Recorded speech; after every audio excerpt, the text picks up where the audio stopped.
The use of stoic as the description. So. Very good. I like how y'all talked about the tone shift from nostalgic to urgent. Very good. Yeah, for me, it was the picking up of how the article changes as it gets closer to the end, and almost as if he's asking, what's next? What's our next move?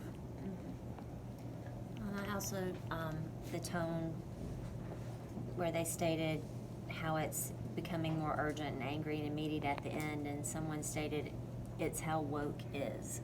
I thought that was interesting. Awesome. I like the difference that was made between cool and woke. It's like woke is the new cool. It's morphed into something different. Yeah. I like the use of the football to keep people from talking over each other. Oh, very good, yeah. That was trial and error to get there, so. I like the use of the idea of woke being the new cool. Very good. I like the idea of the last paragraph being the exigence for the piece. Awesome. All right. I don't know what I said, but I was interested when we were talking about, or they were talking about how cool was detached and woke was about being active, and so I thought those were interesting, putting them Very good. against each other. I liked when they talked about the tone shift as well. I like the last comment about considering the audience and the purpose and the impact that the whole article would have. I thought that was really interesting. Very good.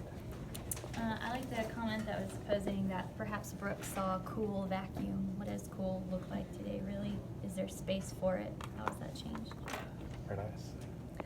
I really appreciated the comment about times changing, and so kids have so much more access today. And so is access such a bad thing?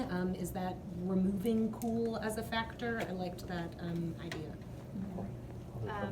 I liked the comment about how the author became more urgent from the beginning to the end of the paper, kind of reflecting how much urgency the country America is facing. So it kind of the tone of the paper matched the sense of urgency the readers may feel in making a change or becoming woke.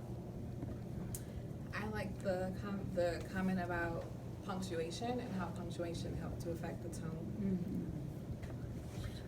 I also like the comments about the tone shifts of going from kind of just an explanation of things and drawing in examples of real people and real times to kind of help with the understanding of what the author was trying to say. But yeah, and then driving in the point of the importance of caring about stuff and urgency.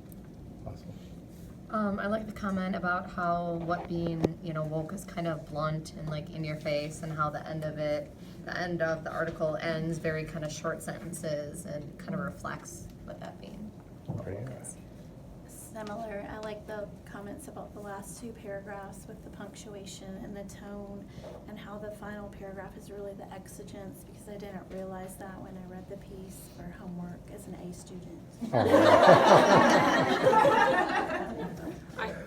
That's mostly what I wrote too, is the last part being the exigence, and that's where the sense of urgency is created, and the short, choppy sentences created that connotation of the word woke. So I liked all that part too.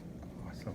All right. So there was a comment about the fact that, you have to take into consideration the audience that the New York Times article is trying to appeal to. And so I think of the typical, I think we are woke, we understand what that term is because we work with young kids, but someone like my grandparents who read the New York Times would otherwise not know what it is. And so I thought that was a really good point that somebody made, bringing that in. You have to consider the audience. Very good. I enjoyed the last comment. I believe it was the last one about right-wing wokeness. Yeah. Which when I read that, I thought, is there such a thing? And I thought that was definitely an interesting take that he had on, can woke be not just on the left, but can it be on the right as well? So very interesting.